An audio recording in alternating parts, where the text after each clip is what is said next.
Palavra. Marcos 10, 17 a 30. Amém? Amém. Eu farei a leitura e os irmãos acompanharão aí, observando, confirmando a leitura. E pondo-se Jesus a caminho, correu um homem ao seu encontro e, ajoelhando-se, perguntou-lhe: Bom mestre, que farei para herdar a vida eterna? Respondeu-lhe Jesus: Por que me chamas bom?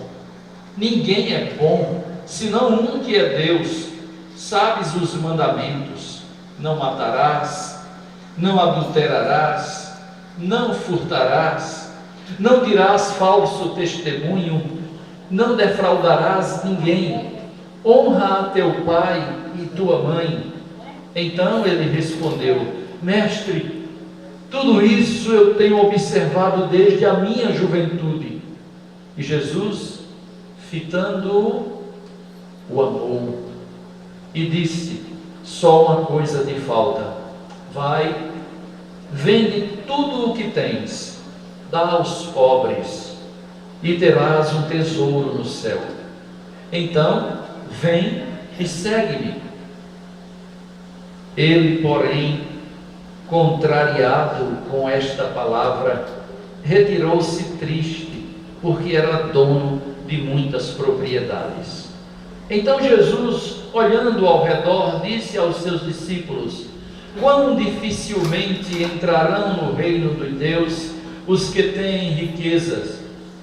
Os discípulos estranharam estas palavras, mas Jesus insistiu em dizer-lhes: Filhos, quão difícil é para os que confiam nas riquezas entrar no reino de Deus.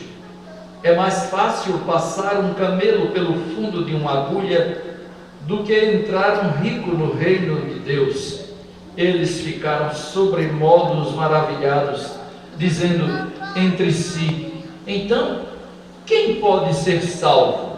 Jesus, porém, fitando neles o olhar, disse: Para os homens é impossível, contudo, não para Deus, porque para Deus tudo é possível. Então Pedro começou a dizer-lhe: Eis que nós tudo deixamos e te seguimos. Tornou Jesus: Em verdade vos digo que ninguém há que tenha deixado casa, ou irmãos, ou irmãs, ou mãe, ou pai, ou filhos, ou campos, por amor de mim e por amor do Evangelho, que não receba já no presente o cêntuplo de casas, irmãos, irmãs, mães, filhos e campos, com perseguições, e no mundo por vir a vida eterna. Amém? Querido Deus, a Ti levantamos a voz neste momento para Te render graças pela Tua palavra e pela certeza de que o Teu Espírito Santo opera em nosso meio. Nós Te rendemos graças e Te pedimos que Ele dirija a Tua palavra ao coração de todos quantos aqui se encontram, que o Senhor ache entre nós aqueles que haverão de se entregar a Ti, mas que o Senhor também nos dirija no meditar, no falar, para que sejamos tão somente boca de Deus. Amém. Em nome do Teu Filho amado Jesus. Amém. Amém. Meus amados, como eu disse de início, detalhes são importantes. Vou contar para vocês de maneira breve uma história que não é história escrita com H, mas ouvi, com H maiúsculo, mas ouvi o pastor reverendo Valmir Soares, eu não sei se o irmão conheceu, contar uma história que foi de maneira engraçada e edificante. Ele disse que um rapaz sentiu-se vocacionado para ir para o seminário e foi ao seminário. Ele era noivo e era aquele amor, aquele romance, né? Aquela coisa de toda semana estar escrevendo uma carta, recebendo uma carta da noiva. Mas acontece que o seminário também tem as suas obrigações acadêmicas E ele tinha provas, ele tinha essas coisas, tinha que estudar, e de repente ele não se viu mais possibilidade de estar mandando uma carta toda semana. Então, ele deu um prazo maior, passou para 15 dias, e a noiva estranhou. Porque a vida da noiva continuou lá sendo a mesma coisa, né? A mesmice. E a dele mudou. Então ele não mandou a carta em 8 dias. E ela estranhou e ficou preocupada. Daqui a pouco a carta começou a chegar com um mês. E ela então começou a pensar: o que é que está acontecendo? O que é que está acontecendo que o meu amor, né, mozinho, não sei como é que ela chamava, não está mais me escrevendo com a mesma frequência? Será que, né? Será que aconteceu alguma coisa? E aí ela manda uma carta para ele muito preocupada, exigindo dele uma posição, explicar o que é que estava acontecendo no amor deles dois. Quando ele vai descendo para a sala de aula, chega então o carteiro com uma carta dela. Ele pega em caminho para a sala e começa a ler de maneira rápida e se vê então obrigado a tomar uma posição. E olha para um lado, olha para o outro. Nisso um colega dele vai saindo para ir para a cidade. Ele disse: você pode me fazer um favor? Aí ele disse: pois não. Bota um telegrama, agora já não era mais carta, era um telegrama. Manda um telegrama para fulana, e nesse telegrama você bota essa referência bíblica. E aí ele colocou lá a referência, que os irmãos podem olhar aí agora para ver o que é que ele queria dizer, né? Primeira carta de João, capítulo 4, versículo 18. Vamos ver o que é que tem lá? 1 João 4, 18. Lá no final da Bíblia. Aí os irmãos vão ver o que ele queria dizer para ela, né? A segurança que ele queria passar para ela. Acharam, irmãos? Então vamos ler juntos, 1 João 4, 18. Vamos lá? Não, primeiro Evangelho não, é 1 João mesmo, isso lá. Leiam os irmãos, por favor. Que aqui a inclinação me tira do tempo. Agora, 1 João 4, 18. No amor não existe medo. Antes, o perfeito amor lança fora o medo. Ora, o medo produz tormento. Logo, aquele que teme não é aperfeiçoado no amor. Pronto, era isso que ele queria dizer para ela. Olha, nós nos amamos, não tenha medo, né? No amor não há temor. Aí o cara foi embora, pegou a referência e foi embora. Quando chegou no correio, que foi passar o telegrama, o telegrafista, que não era evangélico, que não sabia nada de Bíblia, ao invés de colocar 1 João 4,18, colocou João 4,18, esqueceu apenas o primeiro. Vamos ver o que diz lá em João 4,18 e vamos ver o que a moça recebeu, né? João é o Evangelho de João. Quem achou, diga amém. Amém. João 4,18. Vamos ler juntos? Porque 5 maridos tivestes, o que tens? Vejam só, meus irmãos, uma coisinha que ele esqueceu, né? Queria passar segurança para a namorada e de repente passou um terror desse. Não precisa dizer o que aconteceu, né? A história encerra aí. Mas nós olhamos então para o nosso país, o nosso país, e se eu pedisse aqui que vocês enumerassem coisas boas que o nosso país tem, certamente vocês iriam dizer coisas maravilhosas, né? O país que tem o maior lençol freático do mundo, o país que tem as paisagens mais bonitas do mundo, o país que tem um clima maravilhoso em todas as estações. E aí a gente sairia enumerando. E por que o nosso país não dá certo? O que é que está faltando? Não estou convidando vocês a uma crítica política, mas estou dizendo que falta alguma coisa. E o salmista diz que feliz é a nação cujo Deus é o Senhor. Falta Deus, irmãos. E agora vamos voltar para o texto de Marcos. No texto de Marcos, nós nos deparamos com a história de um homem, intitulado aqui nas legendas que se colocam na Bíblia, o jovem rico. E diz o texto sagrado aqui em Marcos, que esse jovem, chamado de jovem rico aqui na palavra de Deus, direcionou-se a Jesus. O texto diz que inicia-se dizendo dizendo assim: e pondo-se Jesus a caminho, né? Pondo-se Jesus a caminho, correu um homem ao seu encontro, e ajoelhando-se, perguntou-lhe: bom mestre, que farei para herdar a vida eterna? Inicialmente, eu disse que não iria me demorar, e de fato não vou, né? Inicialmente, eu queria dizer aos irmãos o seguinte, que esse texto expressa, vamos dizer assim, a expressão de uma ação contínua de Jesus. E pondo-se a caminho, quer dizer, Jesus não parou para simplesmente ver aquele homem, mas em caminhar, aquele homem direcionou-se a Jesus e saiu com estas palavras: bom mestre, que farei para herdar a vida eterna? O texto de Mateus, correlato a esse, tem uma expressão que nós gostaríamos de explorar nessa noite, para que os irmãos tivessem uma maior compreensão. O texto de Mateus 19:16 diz assim: e eis que alguém, aproximando-se, lhe perguntou: mestre, que farei eu de bom para alcançar a vida eterna?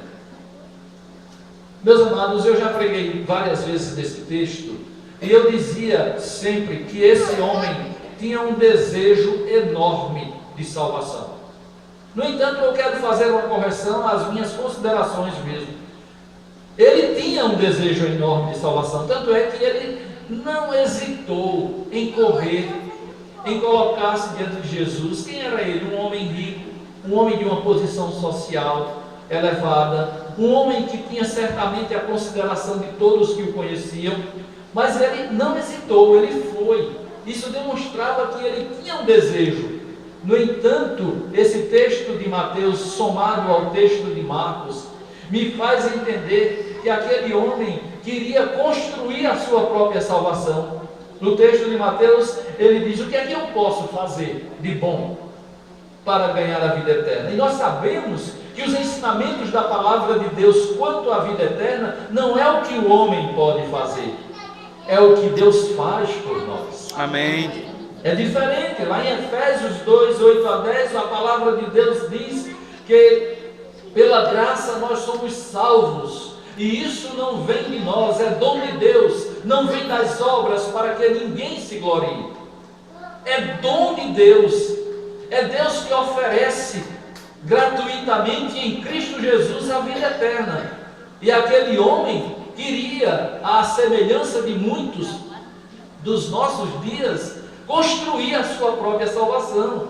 Tem pessoas que não admitem que o crente diga que é salvo com base naquilo que Jesus fez, porque ele acha que é preciso que se faça algo para ser salvo. E a palavra de Deus diz que tudo quanto havia de ser feito para a nossa salvação, Jesus o fez na cruz do Calvário. Amém? Amém. Paulo, escrevendo aos Romanos, capítulo 4, versículo 25, ele diz que por causa das nossas transgressões, ele foi morto. Ele morreu por causa dos nossos pecados, por causa do meu pecado, por causa do seu pecado, e ressuscitou para a nossa justificação. Amém. Glória a Deus. Sabe, é interessante nós observarmos que muitas vezes nós não analisamos bem as crises que passamos. Muitas vezes nós identificamos uma coisa como sendo o fator principal de uma crise, e quando nós vamos observar, aquilo não é a base da crise que estamos passando. Aquele homem estava em pânico. Se eu perguntar aqui a você, e você não vai me responder porque eu não quero a sua resposta, eu também já estive, né? Se você tem certeza de vida eterna, talvez você entre em pânico. Se eu perguntar aqui a você: olha, Jesus está voltando hoje, se ele voltar, você tem certeza que vai para o céu? Talvez você entre em pânico. Eu conheci uma autoridade em uma cidade aí do nosso interior, que quando se falava em Deus, ele entrava em pânico, ele se autodenominava como ateu, porque ele preferia ser conhecido como ateu, para ver se a sua mente mesmo admitia de que um dia ele não estaria na presença de um Deus justo e moral, que lhe cobraria os atos da sua vida. Era mais suave para ele achar que Deus não existia do que admitir a existência de Deus, porque em assim sendo, ele tinha certeza que estaria na presença desse Deus. E o Senhor diz que no dia final, todos nós estaremos diante do Senhor. Amém. Amém. Mas nem todos ouviremos: vinde benditos de meu Pai, para o lugar que vos está preparado. Aquele homem pensava ter uma crise, ele tinha outra ainda maior. Sabe qual, irmãos? Não era apenas a incerteza da salvação. Quando ele aproximou-se de Jesus e disse: bom mestre, ele não estava entendendo com quem estava falando. E Jesus, Jesus era muito prático nisso. Ele respondia às vezes com coisas que você não tinha perguntado. A mulher samaritana teve essa relação com Jesus, de perguntar uma coisa e Jesus responder outra. Nicodemos teve essa relação com Jesus, de perguntar uma coisa e Jesus responder outra. Sabe por quê? Porque ele olha para nós como nós somos. Ele sabe o que sofremos, ele sabe o que precisamos, e ele responde em cima disso aí. Ele disse: só há um que é bom, que é Deus. E com isso ele estava dizendo: eu sou Deus. Ele não estava negando a bondade dele, mas ele estava dizendo: olha, eu sou o Emanuel, eu sou aquele que desceu dos altos céus, encarnou e deu a vida ao homem. A palavra de Deus nos diz, o próprio Jesus, capítulo 14 de João, que ele é o caminho, a verdade e a vida, e ninguém vem ao Pai senão por ele. É necessário que nós vejamos isso. Em segundo lugar, aquele homem não só tinha uma crise que foi respondida por Jesus, que Jesus colocou diante dele a verdadeira necessidade que ele tinha. Ele não tinha necessidade de um Salvador, ele não tinha necessidade de construir uma salvação, simplesmente, melhor dizendo, mas ele tinha necessidade de conhecer o Salvador como Senhor da sua vida, como Jesus. E em segundo lugar, a palavra de Deus nos diz aqui que aquele homem era um ser humano com valores ineficazes para Deus. Os valores que ele tinha, os valores que eu falo não eram os bens materiais, mas eram os seus conceitos de vida, as coisas que ele achava que seria correto, que o levariam à presença de Deus, não tinham de forma alguma valor. E Jesus enumera algum deles. Jesus olhou então para ele e disse: sabes os mandamentos? E começou então a citar os mandamentos que falavam da relação entre homens e homens. Não matarás, não adulterarás, não dirás falso testemunho. E quando Jesus está dizendo essas coisas, Jesus nem chegou a falar sobre cobiça, né? Que era o que ele estava fazendo, era cobiçando, ele estava transgredindo a lei daquele mandamento. Ele interrompe Jesus e diz: Senhor, tudo isso eu tenho feito desde a minha mocidade. Isso me faz presumir o quê? Que aquele homem era um homem religioso. Ele era um homem religioso. E ele se achava no direito para lhe dizer diante de Jesus que cumpria os preceitos da religião dele. Senhor, tudo isso eu tenho feito desde a minha mocidade. Me faz então entender que religião não preenche o vazio da alma. Vocês não foram convidados aqui para serem presbiterianos. Vocês não foram convidados aqui para engrossar as filas de uma religião. Vocês foram convidados aqui para ter um encontro com Jesus. Amém. Para conhecê-lo, para se relacionar com Ele, para tirar Jesus das páginas de um catecismo, das páginas da Bíblia e colocá-lo na sua vida. Amém. Sabe, eu tenho falado sobre evangelização para minha igreja lá, e eu tenho dito: como é que você vai evangelizar?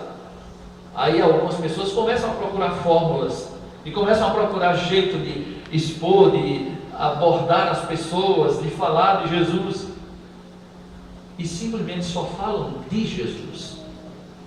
Nós não fomos chamados para falar de Jesus, Nós fomos chamados para apresentar Jesus às pessoas. É como se eu não conhecesse o pastor Adailton, né? E o Arthur então o conhecesse e dissesse: olha, tem uma pessoa que eu quero que você conheça. Ele poderia me dar todos os dados. Ele tem barba, ele usa óculos, ele gosta de usar terno no ambiente onde ele trabalha, ele vai para aí afora e tudo. Mas até aí eram só informações. Diferente demais de que um dia Arthur chegasse com Adailton para mim e dissesse: esse é Adailton. E agora Arthur ficaria de fora e eu iria me dirigir a Adailton, eu iria conversar com Adailton.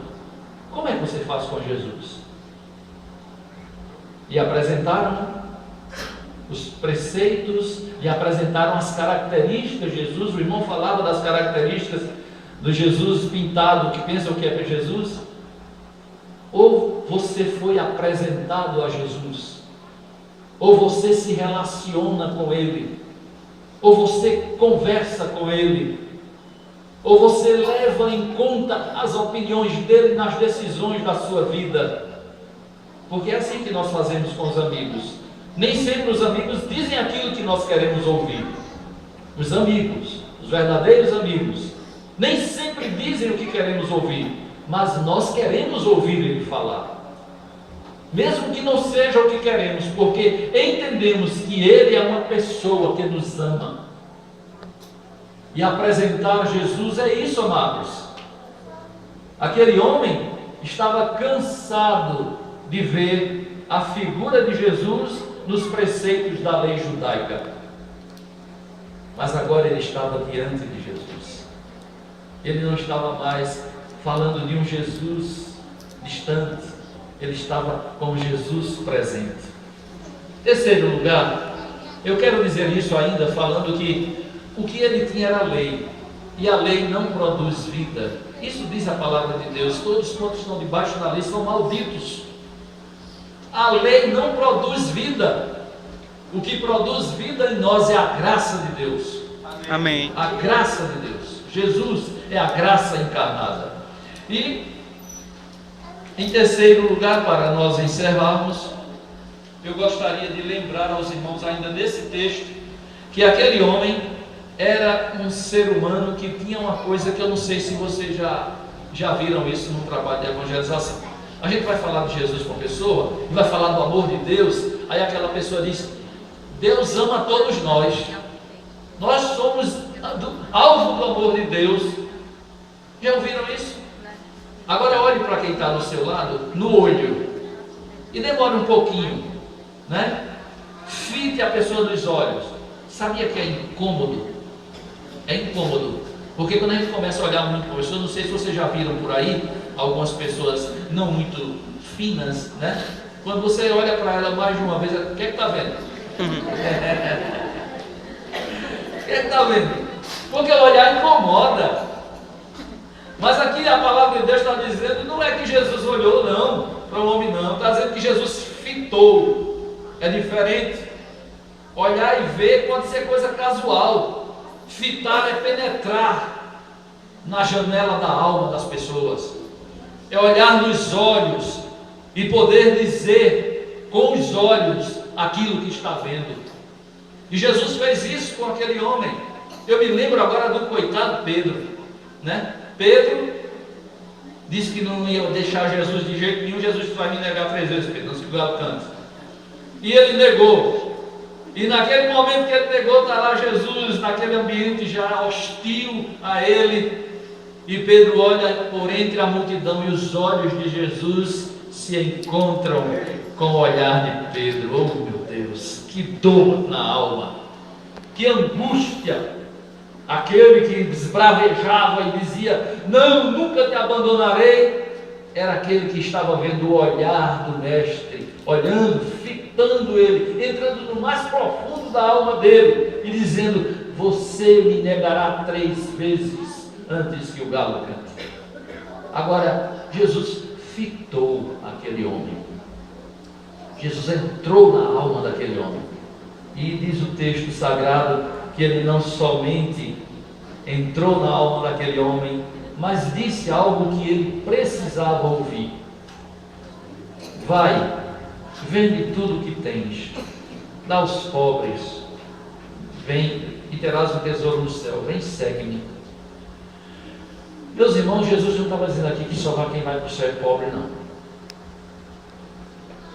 Mas Jesus estava dizendo uma coisa que nós talvez, muitas vezes, precisamos aprender. Jesus estava dizendo que nós não podemos amar nada. E ele prossegue no final do texto, falando sobre parentes, sobre amigos, falando sobre coisas que nos são queridas. Ele disse: quem não deixar por amor de mim. É preciso que nós deixemos cada coisa no seu devido lugar. A prioridade da nossa vida é Cristo. Amém. É Jesus. E só assim poderemos segui-lo. Poderemos segui-lo. Sabe, a cada dia a igreja é chamada a um desafio. O desafio de indesistir, de deixar que Cristo exista nela, de permitir no sofrimento diário, nas dificuldades que surgem, que a glória de Deus vá se revelando a cada instante na nossa vida, até que a nossa vida chegue a ser uma perfeita manifestação da pessoa de Cristo. Amém. É Cristo em nós, disse o apóstolo Paulo, e encorpava tudo isso que nós estamos dizendo: esperança da glória. Já não sou eu quem vive, mas Cristo vive em mim.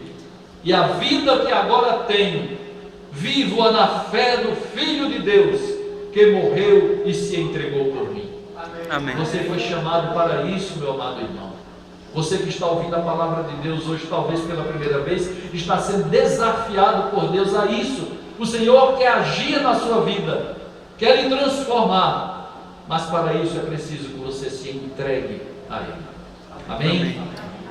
Eu não costumo, não é muito da minha prática fazer apelo, mas também não hesito em que isso aconteça quando Deus quer. Certa feita eu estava pregando em Palmeiras dos Índios, um culto relâmpago no meio da rua, com um grupo de jovens que nós tínhamos na igreja onde pastoreava, e sem que nós fizéssemos apelo, duas jovens vieram à frente, e até em que o tempo em que nós passamos em Maceió, aquelas jovens permaneceram fiéis, firmes ao Senhor. Não sei depois, porque não tive mais contato. Se porventura Deus falou ao seu coração nessa noite, nós vamos cantar um hino que fala justamente dessa entrega. A sua vida não é sua. Você pode acrescentar à sua vida um dia, pode acrescentar à sua estatura 1 centímetro. O que você pode fazer por você mesmo, se não for Jesus que faça? Então você é convidado nesta noite a isso. Eu vou cantar, e se você sentir o desejo de entregar-se a Jesus, para que Ele faça na sua vida a obra que Ele quer fazer, levante-se aí onde você está, ou se estiver de pé, levante uma de suas mãos.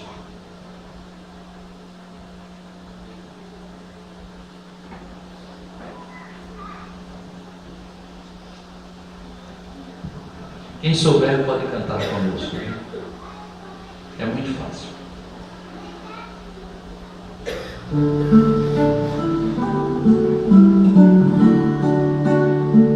Meu mestre, a minha vida é do meu mestre.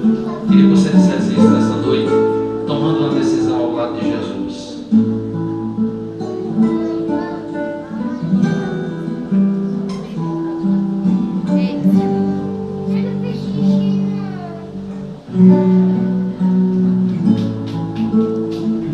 A minha vida é do mestre,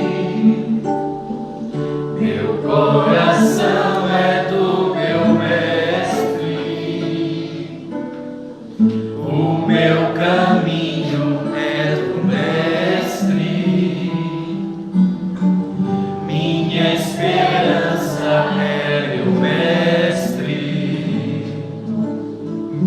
a minha vida é do mestre, Meu coração é do meu mestre,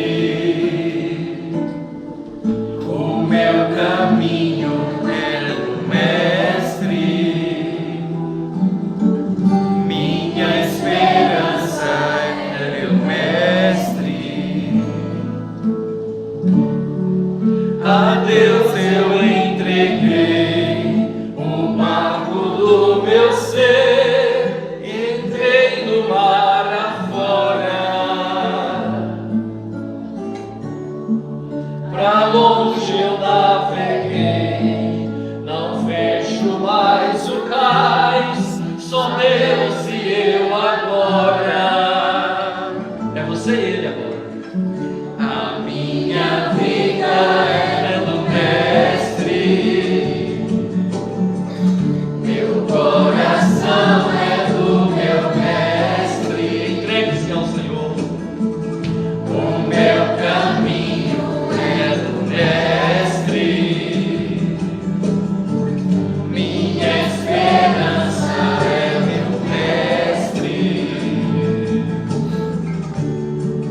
Na solidão da vida eu pude perceber o quanto Deus me ama. As ondas grandes vêm tentando me arrastar pra longe da presença dele. A minha vida é do mestre, meu coração é do meu mestre, o meu caminho é do mestre, minha esperança é do mestre. Sabe, viver a vida sem Deus é viver sem esperança. É lutar, lutar, lutar, e quando muito bem sucedido, deixar tudo no túmulo.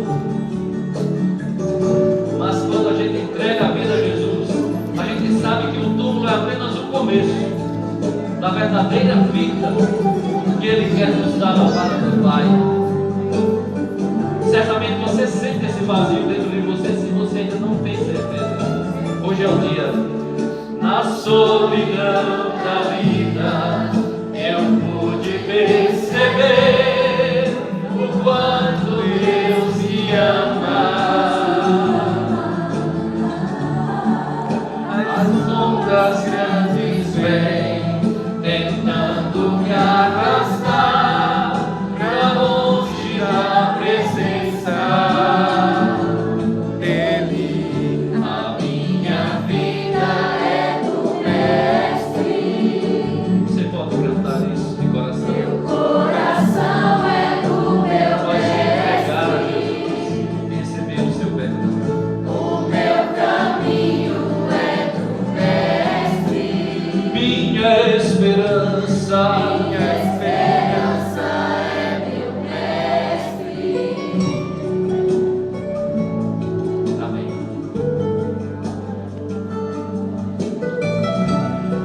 Que Deus possa lhe abençoar para que você não concilie o sono final sem tomar essa decisão por Jesus.